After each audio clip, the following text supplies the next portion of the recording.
Hello and welcome back to the Quad Life. Well, part of spinal cord injuries means that you have a lot of stuff going on. And unfortunately, that means you have drugs or medications. Now, I'm one that prefers to do natural remedies as much as possible. So for my muscle spasms, let's say. Speaking of which, good timing. Now, a lot of people take medication for muscle spasms, and I'm one of the people that does. However, before that, I use as much natural remedies as possible. Therefore, I do my FES bike, as you saw, and passive range of motion. And those help to loosen up my muscles and try to keep them loose. And again, as I said in the clothing video, that any kind of footwear makes me have more muscle spasms, so that is partly why I go barefoot all the time. But even with those options, I still take meds for muscle spasms. And I take 2 of those, and one I take 4 times a day, and another 2 to 3, depending on what's going on that day. I take some for bathroom management, and more for sleep, and a whole bunch of stuff. So on your right, these are the meds I take that are prescriptions. And then on your left over here, these are all over-the-counter ones that are, say, vitamins and just general things. One of them is just Tylenol, a general thing that is in a lot of American cupboards, that just for headaches and that kind of thing. Thankfully, I don't need to take much of any pain medication. That I may have a headache on rare times, but if you talk to my caregivers, they'll say that I mainly just cause headaches for them, which is usually a good goal for most days for me. At least not too bad a one, though. But other medications help when I'm dealing with certain problems. So for the last several months, I've been having a problem with my trait button.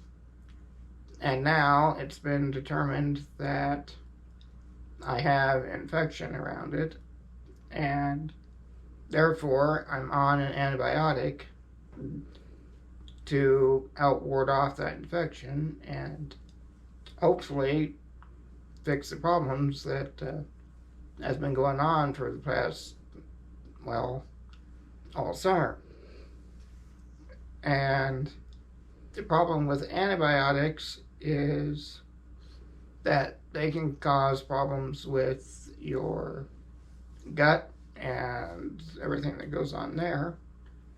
So I have to take other medications, such as a probiotic, and eat yogurt and that kind of thing, so I don't have problems due to the antibiotic.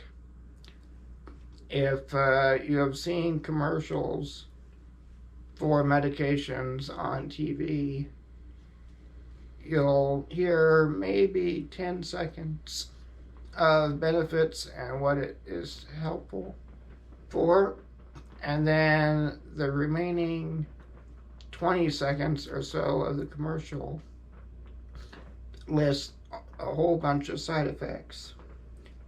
And when you take as much drugs as I do, then, well, you get different side effects. So this med cup here, right in the middle, is what I take with lunch. And there are two of these, the prescription medications, and the rest are all vitamins and stuff. But a couple of my meds, they cause dry mouth, and so therefore when I eat lunch or anything, I have problems with everything being too dry, and therefore avoid bread and a lot of other things, and have to drink a lot. And some of my meds with long-term use can have some emotional side effects that really don't feel emotion much, and that kind of thing. So again, it's always good to avoid medication as much as possible, but of course they do have their benefits and things they help for. I did not actually start taking any medication regularly until about 8th grade. So that means I was about 13, I think, somewhere around there, or about 10 years post-injury before I really started doing much for meds, so that was good. But then I started getting more as I got older, and especially in high school, and they've just accumulated since then. Thankfully, with things now such as the FES bike that I do, I have been able to start backing off on some of my medication, and I am hopeful that with continued use of it, that I can continue to decrease some of the meds I do take, which is always a good thing. But it's getting closer to lunchtime now, and therefore time for some of my drugs, but thankfully they do work, and it's something that I've become accustomed to managing. But until next time, bye for now.